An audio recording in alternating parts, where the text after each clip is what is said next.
Hey guys, it's postboxpat. Welcome back to a brand new video, and in today's video I've got so many important topics, and to be honest this is one of the best ones we've created in a while. There is a lot of information in today's video, so do not go anywhere guys. You are not going to want to miss what we've got for you. Some treats in store. Now first off, as always, we start off with the item shop if there's something new, and today there is. We've got the Edge Factor bundle which is in the item shop, which actually comes with a bunch of stuff you can see right here. I love the backblings, I also love the glider. I'm not too much of a fan of the actual skins themselves, but I love the backblings, the glider and the pickaxe, and I think it's a great set for 2,300 V-Bucks. So if you're copying, enter in code postboxpat. I'm a huge fan of this set, as well as some other stuff returning to the item shop as well. There's some really cool items in here which I just generally really want, but I haven't actually got the V-Bucks at the minute, but I will be copying some of these in the future. So big fan of some of the stuff in the shop. If you're getting any of it, don't forget to enter in my code, like I said, code postboxpat. But that's what we have in the item shop. Let's move on to our next topic, which is pretty big information. So the other day, Creative on mobile received a patch fix, and you can now see the creative work on iOS. So anyone that plays on iOS who's wondering what's going on with the creative side, it should be working for you right now. Head on over there if you are an iOS user.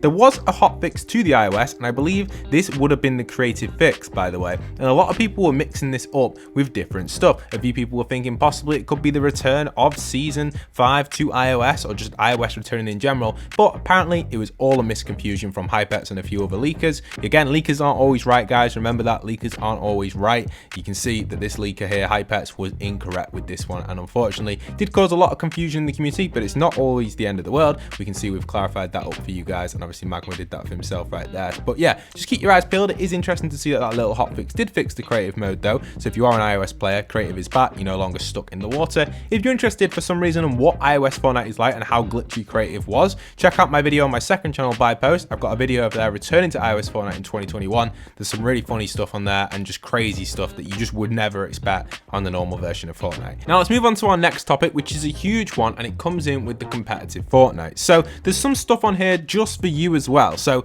like myself, I'm not a competitive player, and most of you watching this video, 99% of you guys aren't competitive players, but there's stuff on this list which is going to be really awesome. So let's go over what we have. First, we've got the Friday night bragging rights. So every single Friday starting January 8th, there's going to be a brand new tournament where it's more of like a kind of training tournament or a warm-up tournament, which is actually going to be on mobile, PC and console, and they're going to give shouts on their Twitter if you win. Really not too big, it's more of like a training tournament for the next tournament, which is on the Money Mondays, which is actually Mondays are money, should I say, which is basically where you play for obviously cash cups, and these are all going to be cross-platform. So I guess the previous one is kind of like a warm-up, or if you really want to shout, you can try and win it. Most people in that will just be using it as a warm-up for the Monday, which will actually have this cup in here where you'll be able to compete in a trio for cash prizes. Again, I won't be taking part in that, I'll just get absolutely battered. But LTM tournaments, however, these are the ones which you and myself will want to get ready for, because there's some interesting news on here. So this will work like Wild Wednesdays from last season.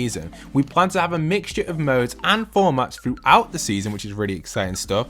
And these will also land on alternating Mondays. So I'm guessing every 2 weeks there will be a LTM tournament, which will be a strange LTM using hopefully weird mechanics, hopefully no building, hopefully stuff that allows players like myself and yourself, like the Marvel knockout modes, to actually compete in these tournaments and do really well. And the cash prizes will be awarded for top finishers in each region. So let's hope it's like Lackland's pickups tournament and stuff like that, that people actually have a chance in without being a pro at. So I'd be super excited to see if they do that, and I know a lot of people would prefer these over some of the other ones as well. So you know, I think generally this is one overall that people would kind of like, and I am really excited for it. So let's hope that is actually coming to the game. Also, the next one we've got is the FNC and More. So this is again competitive players. I'm just going to quickly go over this. It's just the FNC to return in as well. So if you're interested in that, obviously you're interested in it and you'll probably know more about it.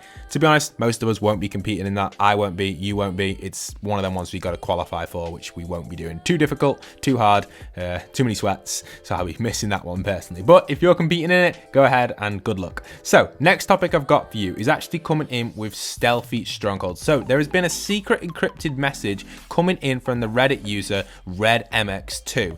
And unfortunately, we can't 100% understand what this is, but I'm going to play it to you and then go over what I think about it and how it can relate to the storyline. This is huge, by the way, and possibly it could even be the 7. Check it out right now.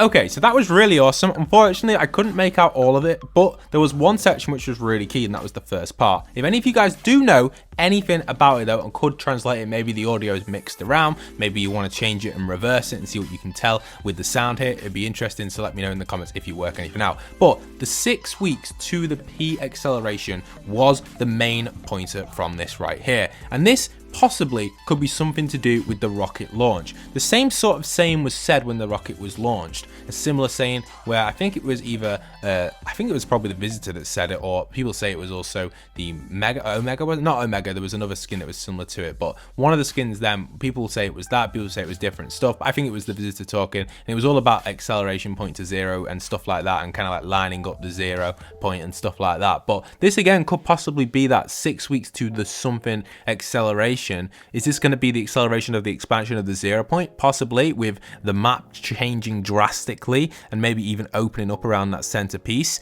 I think it's cool. I've actually have a cool theory with from my friend Sadar. I'm not going to put in the video just yet. I don't think he's made his thing yet, but he actually came up with a good theory where possibly it could lift up the ground around the 0 point to cause some sort of kind of like mountain type structure, which I think would be really cool. Not like a floating cube mountain that would be upside down, like an actual mountain around the 0 point, kind of like forming and building around it because of the matter, which is just completely gone out of control. But yeah, some really interesting points and theories right there. Let me know in the comments if you guys do have any. I'm very excited for it, and I hope you guys are too, because there's really, really cool stuff to come for everybody in the community regarding this. Honestly, I'm super, super hyped. So the next topic we've got is Fortnite fan concepts and having them as their own rarity in the game. We all know that people love the concepts which people create in the community, the fan art, and I absolutely love it too. I think it's great to see that there are artists out there creating fan art for all of us to look at and kind of go over and think, would that be a good skin? Would it not? It's really awesome. And obviously Fortnite does recognize this and add them into the game. So there was a really, really cool one coming in from this user here, where they came up with this really cool concept to actually apply a special background for the background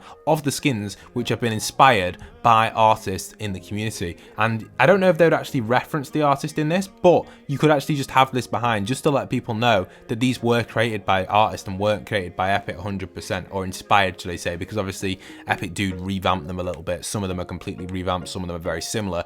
So generally overall, I think it'd be amazing to have these as a reference so people and players can understand who created these, or kind of just get a feel that these were created by the community and not just Epic themselves. It also allows other creators who want to create Fortnite concepts to kind of go, you know what, I'll create a Fortnite concept and see how it goes, which I think is just amazing and one that a lot of people would love to happen. So only time will tell though if this would be the case, and I think generally, I think it'd be really, really cool just to have a bunch of people actually just having a go at more fan art, because it allows for better skins for the community. And I know there are already a lot of people who do fan art and some of it is amazing, but with more people doing it, it even means more skins and more creativity. And Epic surely would like that, because obviously it allows for us to purchase skins that we really, really do like, because they're created by our community and just they're great. But overall, I think it's great. It's a great idea, and I hope Epic do consider adding something like this in to respect the artists that did come up with the original idea. Obviously Epic do take it and twist it a little bit and make their own interpretation in the game of the fan art, or even just make it the same because it is fan art. But yeah, it's really cool. I'm really happy about it. Hopefully it does become an actual thing. But just before I end this video, I'd just like to say, if you're interested in finding out what happens when the IO guards meet the Mandalorian,